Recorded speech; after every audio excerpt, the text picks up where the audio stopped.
Speaker Kevin McCarthy turned down President Volodymyr Zelensky's invitation to travel to Ukraine on Wednesday. Zelensky had said in a CNN interview that a trip to Kyiv might make him rethink his assumptions about military aid.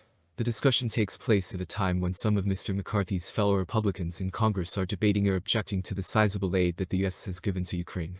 Concerns over the tens of billions of dollars that the United States has sent to Kyiv have grown, and lawmakers from both parties expressed skepticism about upcoming aid packages in two House committee hearings last month, which were held just a few days after the anniversary of Russia's invasion.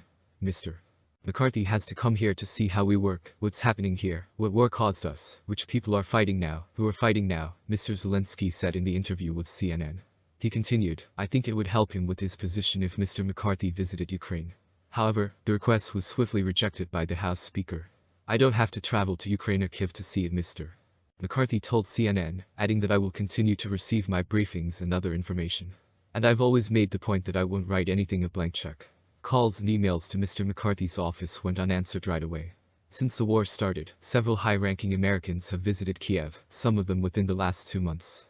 President Biden visited Kyiv in February to express the U.S.'s unwavering support for Ukraine.